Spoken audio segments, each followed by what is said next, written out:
सोमवार की व्रत कथा। एक बहुत धनवान साहूकार था जिसके घर धन आदि किसी प्रकार की कमी नहीं थी, परंतु उसको एक दुख था कि उसके कोई पुत्र नहीं था।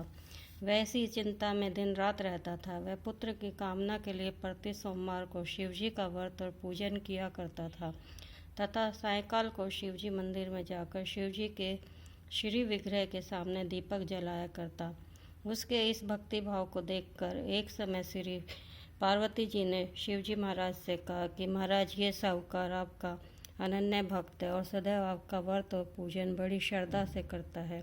इसकी मनोकामना पूर्ण करनी चाहिए। शिवजी ने कहा, हे पार्वती, यह संसार कर्म क्षेत्र है। जैसे किसान खेत में जैसा बीज बोता है वैसा ही फल काटता है, उसी प्रकार इस संसार में प्राणी जैसा कर्म करते हैं वैसा ही फल भोगते हैं।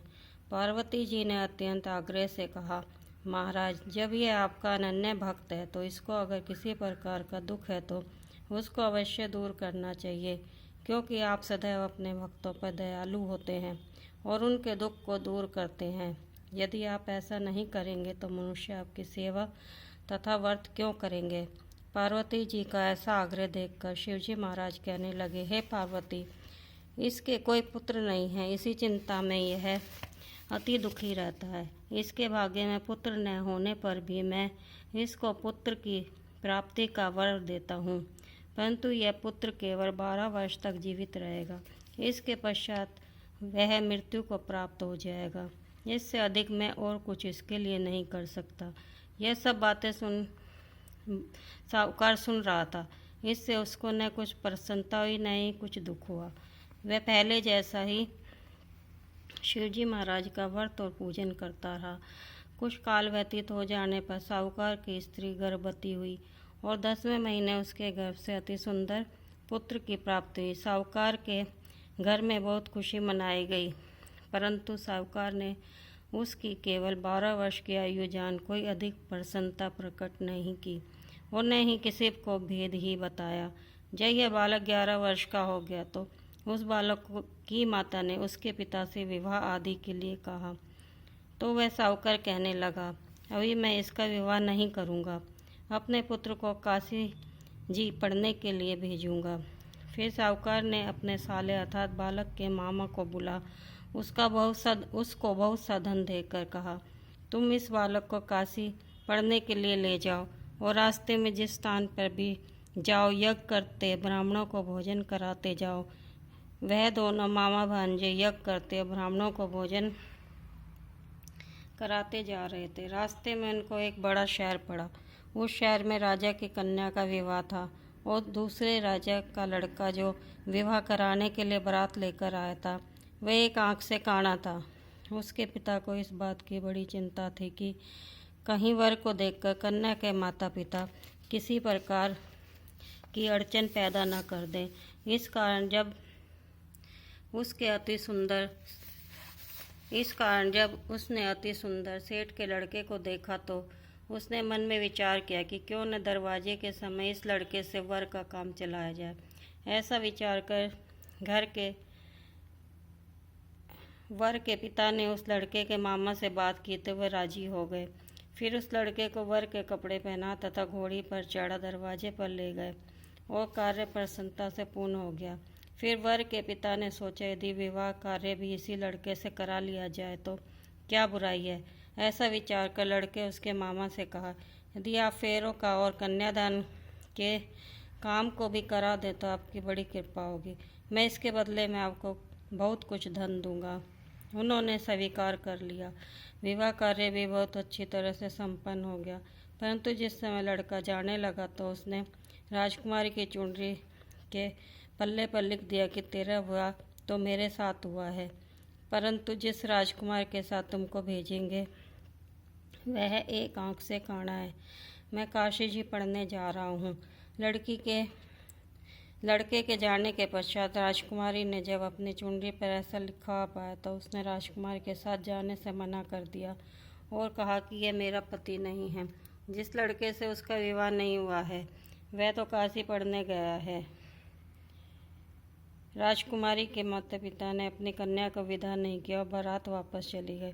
उधर सेठ का लड़का, उसका मामा काशी जी पहुंच गए। वहां जाकर उन्होंने यज्ञ करना और लड़के ने पढ़ना शुरू कर दिया। जब लड़के की आयु 12 साल की होगी तो उस दिन उसने यज्ञ रखा कि लड़के ने अपने मामा से कहा, मामा जी मेरी तबीयत कुछ ठीक नहीं है। मामा ने कहा अंदर जाकर सो जाओ।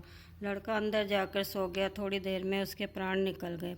जब उसके मामा ने आकर देखा तो मुर्दा पड़ा तो उसको बड़ा दुख हुआ और उसने सोचा अगर मैं भी रोना पीटना मचा दूंगा तो यज्ञ का कार्य अधूरा रह जाएगा।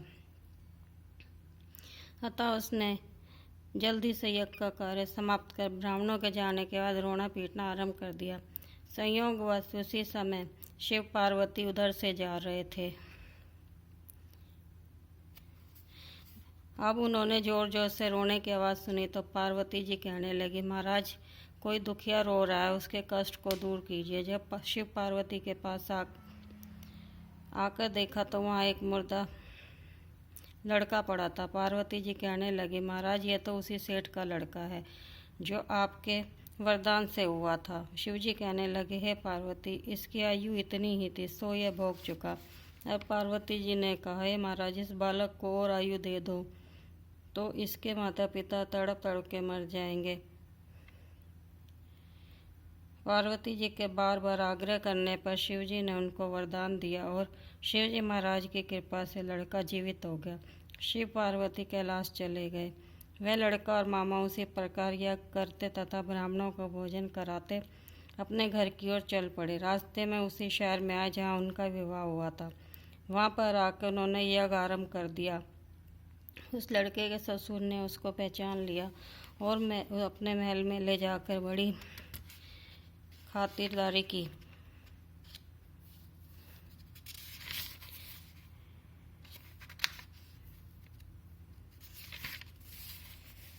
साथ ही बहुत दासियों सहित आदरपूर्वक लड़की और जमाई को विदा किया। जब वे अपने शहर के निकट आए तो मामा ने कहा, मैं पहले घर जाकर खबर कर आता हूँ। जब उस लड़के का मामा घर पहुँचा तो लड़के के माता पिता घर की छत पर बैठे थे और प्रण कर रखा था, यदि हमारा पुत्र सकुशल लौट आया तो हम राजी खुशी नीचे आ जाएंगे, नहीं तो छत से गिरकर अपने प्राण दे देंगे। इतने में उस लड़के के मामा ने आकर यह समाचार दिया कि आपका पुत्र आ गया है, तो उनको विश्वास नहीं आया। उसके मामा ने शपथ पूर्वक कहा, आपका पुत्र अपनी पुत्री के साथ बहुत सारा धन लेकर आया है।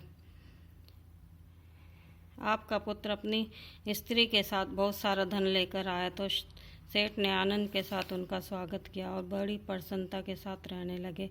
इसी प्रकार से जो भी सोमवार के व्रत को धारण करता है अथवा इस कथा को पढ़ता और सुनता है उसकी समस्त मनोकामनाएं पूर्ण होती हैं। हर हर महादेव।